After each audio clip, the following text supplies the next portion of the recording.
Greetings, ladies and gentlemen, and welcome to this narration of the web series The Nature of Predators. If you are new to the series, there is a playlist listed in the description. And as always, I hope that you enjoy. Chapter 47. Memory transcription subject, Captain Calsum, Krakotl Alliance Command. Date, Standardized Human Time, October 16th, 2136. When deprived of sleep for days, the crew began to get a little jumpy. The Terran ambushes became more sporadic along the journey, but persisted all the same. The Krakotl fleet was left with no choice but to stay in constant alert. I focused on keeping the other officers rested, while I shouldered the brunt of the shifts. My personnel became run down despite the adjustment. It was severe enough that I ordered Zahn to give essential crew members stimulants. The drugs left me wired enough that my wing couldn't stop twitching, which was a nuisance. But with our arrival slated for today, the soldiers couldn't afford to be drowsy. Sharp wits were a necessity to clash with the humans. Perhaps that was the purpose of the ambushes all along. Yet another disruptive pulse had shaken us up in the outskirts of the Sol system. A jarring effect were becoming routine, as we all tried to clear the fog from our minds. My eyes felt like Mazik was sitting on them, but I forced them to stay open. The predators wouldn't break us on my watch. Not on the cusp of our destination. My gaze shifted to the viewport. XO status. I detected sensor anomalies, sir. The humans may be somewhere nearby, but it's tough to tell. Thion proved a godsend with his analytical mind. His skill set complemented my tactical understanding. We're already in the system's outer orbit. This is their last chance to strike. The sensor reader revealed that we were less than a milliparsec from Earth. We anticipated the bulk of the Terran Armada was waiting within Sol's inner reaches. I had no doubt the humans set up FTL interference throughout their system, so there should be no further hyperspace hops. The rest of the journey would be handled sublight. Our instruments picked up millions of planetesimals, which were mainly composed of ice. The circumstellar disk was a sprawling collection, with Federation scientists had noted as one of two debris planes. Our fleet filtered out the water-dominant objects, so they wouldn't drown out the enemy movement. Where are the humans? If this is the border of their territory, you think that they would send someone to greet us? Is there anything to be concerned about with this location? Many weapons hidden in the belt, I squawked. The first officer cleared his throat. The objects are spread too far apart to pose a threat, sir. As visual indicates, I detect no mining activity or research stations. There has to be something unusual, I pressed. Humans don't just pick up their spots at random. All I noticed is that there were powered-down FTL disruptors. Perhaps their primitive defenses are malfunctioning. We could shave a few hours from our travel time, if we could just get one more jump. Suspicion filtered through my tired brain, and I urged myself to consider the circumstances. It seemed unlikely that all the humanity's defenses would collapse at the same time. The only reason they would halt the signal would be to allow their own ships through. But there was no unknown drive signatures on sensors. We should see any predators coming with ease. As if to mock my certainty, a massive chunk of ice blinked into existence amidst the Krakotl ranks. It plowed into the rear of our formation, dwarfing the ships it steamrolled over. Panicked chatter barked over the radio, and our Federation allies scrambled to expend the orbital bomb on the object. We managed to crack the first planetesimal, but dozens more surfaced on several headings. My talons undid the sensor filter, and hundreds of warp blips emerged on my screen. The predators predicted that we would filter out anything icy, which rendered their strike invisible to our instruments. I could appreciate the deviousness of their ploy. Human creativity was leaps and bounds beyond the Arxol. I leaned over the comms panel. "No, Federation vessels, deploy your FTL disruptors now!" The subspace indicators vanished, and soon as our allies complied with my order. Still, dozens of human hijacked planetoids, 20 times the diameter of our craft, were enough to cause a headache. We needed to take evasive maneuvers if any were on trajectory for our position. Jala puffed up her chest with excitement. And so it begins. I want to be the one who pushed the button when we burn their cities. There was no time to worry about her derangement. It didn't matter if she was the one dropping the payload, or if I handled it myself. As one giving the orders, the burden of responsibility fell on me. I knew what a terrible deed we were about to commit, The mental images gnawed at my conscience. At least the creature from past exterminations had no foreknowledge of their demise. I wondered how many humans' last thoughts would be of their families. Those unsightly hunters had more in common with us than most Krakotl would like to admit. Their desperation to survive and their collectivism resonated with our own. It is truly a shame that predators are prone to destruction and violence. There is only room for one of us in the galaxy, I reminded myself. This crew is sacrificing something for ourselves, so the Federation has a chance to survive. Nonetheless, I respected how the hominids utilized every asset at their disposal. Dozens of Krakotl warships lie crushed or totaled around us. The Terrans never had the rear of their ugly heads once icy objects had barreled toward our location, despite the pitiful attempts to obliterate it. The asteroid's magnitude left no doubts about the hull would implode if it connected. The damn inbred strapped a warp drive to space rock. Who the feck does that? Or even thinks to do that? Lion spat. I hummed and thought. Someone who sees everything as a potential weapon. A predator, much more dangerous than the Arxel. The Fursol gritted his teeth. Glad you've seen the light, Captain. I've always seen the light. Now quit with your snide remarks and find us a way out of this mess. Lion jerked his floppy ears in disdain, before ensuing orders to navigation. The asteroids were propelled forward by its existing momentum. It was near enough that I could glimpse the imperfections on its surface.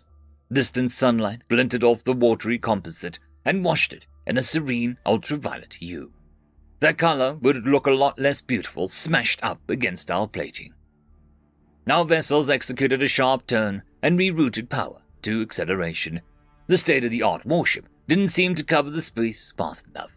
It felt like a predator was nipping at our talons. My stomach somersaulted as the projectile scraped by nearly atop of us.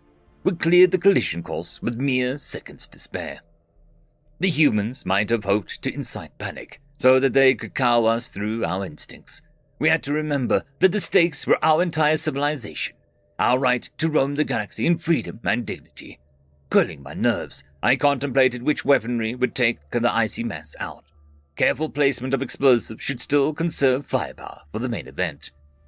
Movement flashed in the viewport's corner, a streaking blur of metal. My wary brain took a full second to process the new data. An allied vessel was gunning straight towards us. A head-on collision wasn't something either of us would survive, but the fools were preoccupied dodging their own asteroid and seemed oblivious to our presence. "Move the blasted ship!" I screeched. "Can you not see we're going to crash?" The navigations officer curled his neck with trepidation as he frantically brought our nose upward. There was a brief scraping sound from the friendly brushing under our belly. The artificial gravity failed to compensate for another abrupt change. A forceful tug shocked us towards the rear of the bridge, and I lost my balance on my perch. My wings sputtered frantically. There wasn't enough time to gain proper lift. I wanted to slow my fall. The air beneath my cyan feathers allowed me to drift, and I glided down at the slant of gravity well. The other Krakotl also used shared instincts to cushion their fall. Thyon wasn't as fortunate. The light didn't exactly grace his tubby form. The Farsol's stout poles offered little traction, and his curved hind legs made the bipedal stance precarious in the best of circumstances. His jowls quivered with fear as he tumbled backwards. There was a sickening crack from his head slamming against the support wall. "Thyon, Nexa, will you answer when I speak to you? Give me some sign that you're all right," I hollered. The first officer didn't respond. He was crumpled in a limp heap, with a concerning amount of blood pooling around him. What if the poor guy was dead? Regardless of his attitude, the last thing I wanted was to send him home in a body bag. Jala clicked her beak together in delight, and I shot her a warning look. She was elated that my second was knocked out of commission, since it cleared the return to her old post. It was bothersome that the person could derive pleasure from another's misfortune, but I suppose it was no different than Zahn relishing human suffering. Soldiers like them could perform their duties without remorse, at least. "Focus on the battle," I chided myself. "You cannot get distracted and let the humans surprise you again. Honor Thion's wishes." The gravity adjustment kicked in at last, and my crew members scrambled back to their posts. The navigation officer rushed to level our heading. We were fortunate to escape with our frame intact, and only a few dozen allies taken out. The most imaginative strategist wouldn't have accounted for asteroids warping out of nowhere. I glided over to the downed first officer, containing many untoward displays of grief. His russet fur was matted with blood, and he was unresponsive to poking. My talon locked around his hind ankle, digging into the pulse point. Relief coursed through my veins as I felt a faint heartbeat. "Dr. Zahn!" I sent a transmission to the medical bay, praying that the spiteful Takan had any healing aptitude. "My security team is transporting the first officer to your lab. Serious head trauma, internal bleeding." "Understood. I'll attend to the necessary preparations, Captain," Zahn replied. The security personnel caught the unconscious vassal away, and I suppressed my concern. With neural trauma, the officer might be looking at permanent damage, even if he was stabilized. There was no telling what time frame to expect for Thion's recovery, but I doubted he'd be back within the mission's span. It hadn't been within my forecast to lose anyone this early in the mission. My attention reluctantly returned to the battlefield, where the Federation fleet was trying to regroup. Dormant Terran ships crept out from behind planetoids and descended on any stragglers who strayed too far from the group. The chaos of the asteroids had broken our tight formation. Numbers were our primary advantage. We would be fine as long as we stuck together. "They cannot stop all of us, or even a majority." Jala ordered a sizable contingent of our fleet to charge at the Terran raiders, to deter them from pressing their luck. I blinked in irritation, as she claimed that the command was authorized by me. Lying was not a quality I appreciated, especially when it was done to get her way quickly. Then again, perhaps it was better to let her make the time-sensitive decisions. "Burn any humans that try to run! We have to kill every one of them!" Jala shrieked. The atmosphere was solemn, as her phraseology was a bit too honest. She projected a certain vindictiveness that needed to be tempered down. This mission couldn't be about inflicting suffering or killing for killing's sake. That was not why I wanted my crew to think we were doing this. I tucked my wings behind my back. "Don't let a single predator go, if you can stop it. The more humans that escape, the greater the chance they retain a viable population." "Why is that such a bad thing, sir?" an engineering assistant asked. "There's two futures, son. The one where we survive, and the one where they do.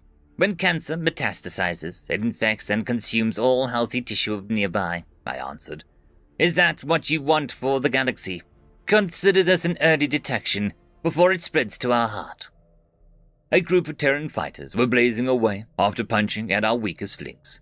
To my relief, the crew locked onto a pair of targets and chased them with plasma.